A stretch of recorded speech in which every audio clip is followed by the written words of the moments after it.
किसी के बाप की औकात नहीं है, किसी अदालत में दम नहीं है जो इस मस्जिद को मंदिर बना दे या अजमेर शरीफ की दरगाह को मंदिर बना दे या खोद के दिखा दे। कैसे दे सकते हैं आप सर्वे का ऑर्डर और कैसे? हेलो गाइस, आज की वीडियो में देखने वाले हैं सम्मल मस्जिद और अजमेर शरीफ दरगाह को लेकर इस सुप्रीम कोर्ट के वकील ने ऐसा कौन सा खुलासा कर दिया जिसको सुन बीजेपी हुई बहुत परेशान। चलिए देखते हैं इस वीडियो में। मुसलमान इस वीडियो को जरूर देखें और आगे शेयर भी करें। ओरिजिनल वीडियो लिंक डिस्क्रिप्शन में। चलिए वीडियो देखते हैं। किसी के बाप की औकात नहीं है, यही शब्द यूज कर रहा हूं, कान खोल के सुन ले सारे। किसी के बाप की औकात नहीं है, किसी अदालत में दम नहीं है जो इस मस्जिद को मंदिर बना दे या अजमेर शरीफ की दरगाह को मंदिर बना दे या खोद के दिखा दे। कैसे दे सकते हैं आप सर्वे का ऑर्डर और कैसे उस ऑर्डर को आप सही ठहरा सकते हैं जब ये कानून कह रहा अबे विष्णु शंकर या और भी कोई, क्या इस कानून से बड़ा है तू? या तेरे जैसे जितने भी हैं कि कानून से बड़े हैं, वो क्या देश कानून से चलेगा या तेरे सपने से चलेगा या किसी के सपने से चलेगा? हर कोई वीडियो को पूरा जरूर देखें, वीडियो आगे शेयर भी करें। जिस दिन सरकार जाएगी ना, ये विष्णु शंकर ऐसे जितने भी हैं ये किस बिल में घुस जाएंगे ना पता भी नहीं लगे। ये कानून पढ़ ले, काला कोट पहनने का ना, इसे कानून को पढ़ ले, बता देगा कानून क्या है। ये जो हुआ है, 5 बच्चे मारे गए, इतने लोगों की चोट लगी है और संभल मामले में जिस तरह की चीजें आ रही है, जो न्यूज लॉन्ड्री ने जो पूरी रिपोर्टिंग की है, वहां का जो साथी है अवधेश कुमार, उसने जो रिपोर्टिंग की, आपकी रिपोर्टिंग देखिए आप, वो ये कह रहे हैं कि जब भीड़ इस गली से भागी तो पीछे पीछे बहुत सारी पुलिस भागी। अब भीड़ तो निकल गई, लेकिन पुलिस वाले जो हैं उन घरों में जाके उनके दरवाजे तोड़ के, उनकी खिड़कियां तोड़ के, उनमें रखा हुआ सामान, चाहे वो वॉशिंग मशीन हो या कुछ भी हो, उनको तोड़कर और वहां ढूंढ रही है। किसी को आप किसी के घर में घुस रहे तो आप कम से कम खिड़की दरवाजा खटखटाएंगे तो सही, भाई कोई है। और यही नहीं, आप देखिए एक महिला जो करी, महिला कह रही है कि मेरी बेटी को खींच कर ले गए। पूछा कहां है? चंदौसी थाने में रखा हुआ है। बेटी को खींच के ले गए। अरे उसका क्या कसूर था? घर में से उस बेटी को ले गए। शर्म लिहाज नहीं है पुलिस वालों को बिल्कुल भी।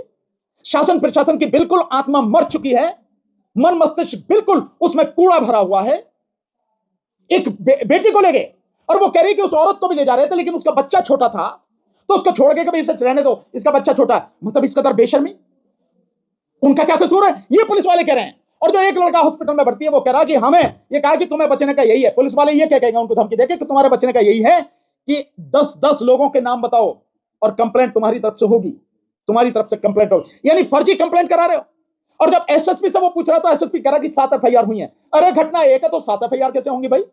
और उसमें ये मजेदार बात बता रहा कि 4 एफआईआर जो है वो लोगों की तरफ से हैं और 3 एफआईआर पुलिस की तरफ से हैं।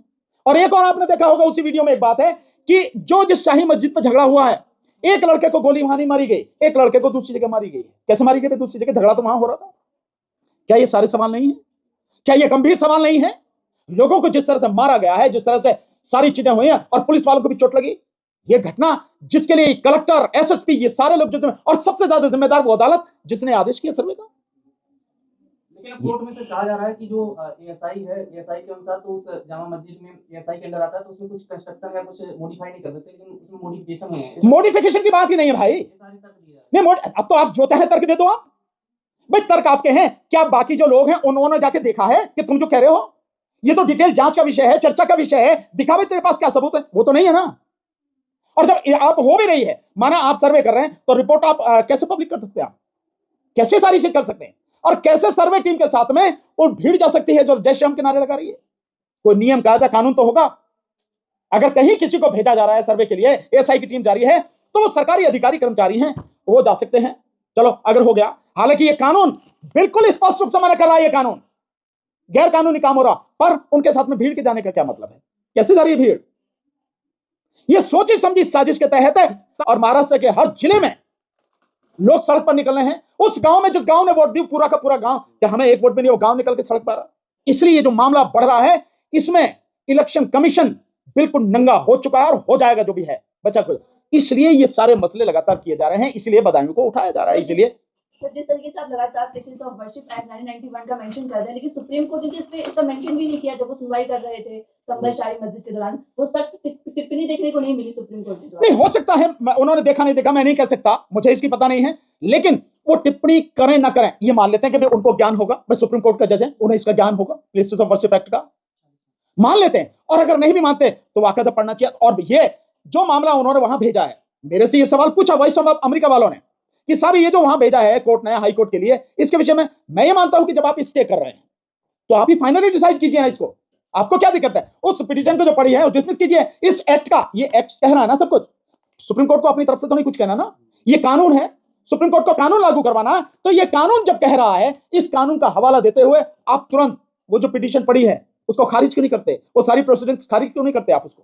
तो आप क्यों भेज रहे हैं उसको इलाहाबाद हाई कोर्ट? उसकी जरूरत नहीं थी। सवाल ये है कि जो पिटिशनर है इसमें हरिशंकर जैन, विष्णुशंकर जैन है, ये बाप बेटे हैं। करीब 120 ऐसे केस इनके पास हैं जिनमें ये याची बने हुए हैं, चाहे काशी हो, मथुरा हो, चाहे अजमेर शरीफ हो, चाहे ये संभल हो। तो ये तो पूरा बवाल फैल जाएगा सब देश में, इनको रोका कैसे जाएगा? देखिए, रोका जाएगा या तो कानून के अनुसार सुप्रीम कोर्ट रोके, नहीं तो इस देश की पब्लिक को खड़े होना पड़ेगा, पब्लिक को रोकना पड़ेगा। 120 केस है सर पूरे। मैं कह रहा हूं 120 का 1020 हो, क्या फर्क पड़ता है? कानून से ऊपर तो नहीं है। ये इतनी देर का काम है, 120 नहीं 1 लाख केसेस भी हो, ये कानून कहता है कि नो, कुछ नहीं, सारी कार्रवाई बंद, कुछ नहीं होगा। और मैं कह रहा हूं ये मैंडेटरी प्रोविजन है, सेक्शन 3 और सेक्शन 4 के मैंडेटरी प्रोविजन है। और करता ये दोनों जो बाप बेटे कर रहे हैं, इन्हें पकड़ के जेल में डाल देना चाहिए, 3 साल तक की सजा और जुर्माना है, ये करना चाहिए, इनका काम ये करना चाहिए।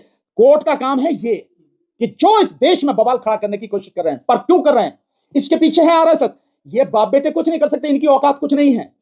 ये बाप बेटों के पीछे है आरएसएस जो करवा रही है, इनके पीछे है बीजेपी जो करवा रही है। केंद्र सरकार और राज्य सरकार ये खड़े हैं, और ये इसलिए कर रहे हैं क्योंकि उनके जो कुकर्म है, जो बेईमानी से सरकार बना रहे हैं, चाहे हरियाणा में हो, चाहे मध्य प्रदेश में हो, चाहे छत्तीसगढ़ में हो, चाहे राजस्थान में हो, और अब चाहे महाराष्ट्र में हो, ये जो बेईमानी से इलेक्शन कमीशन के माध्यम से जो सरकार बनवा रही है, उसकी वजह से है। वो मसला तूल न पकड़ जाए, वो मसला कहीं बड़ा ना हो जाए, ताकि उसके सामने सारे मसले सब बेकार हो जाएं। उस मसले को ढकने के लिए, उसको शांत करने के लिए, उससे भ्रमित करने के लिए ये मस्जिदों में मंदिर की सारी कार्रवाई की जाती है। उन्होंने ये भी कहा कि मेरे सपने में कल की महाराज आए थे, उन्होंने कहा था कि मुझे मंदिर बनाकर दीजिए यहाँ पर, जो इसके संभल के नीचे हरियर मंदिर है। तो सपने में बात आई थी उनके। क्या बात है? तो मेरे ये तो किसी भी के सपने में आ सकता है जो वो कह रहा है। देखिए, ये जो आर्गुमेंट है ना, इनके पास कोई और आर्गुमेंट है नहीं, इनके पास सिर्फ इसी बकवास के अलावा और कुछ नहीं है इस वैज्ञानिक युग में।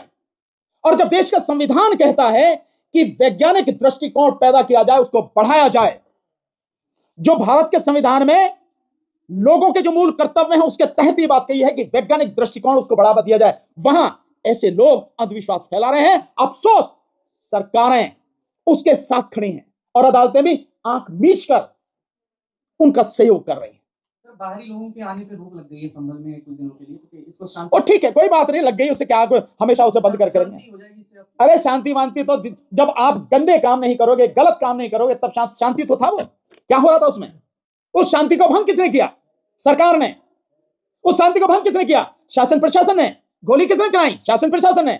उसके बाद पत्थर चले और 5 लोगों के हत्या हुई, अशांत हो गया मामला। किसने ये सब कुछ अशांत किया? ये सब कुछ उन्होंने अशांत किया। तो विष्णुशंकर जैन कह रहे हैं कि सिर्फ सर्वेक्षण का ऑर्डर दिया था, खुदाई का ऑर्डर नहीं दिया था, कि आप लोगों ने इतना हंगामा किया। कैसे दे सकते हैं आप सर्वे का ऑर्डर?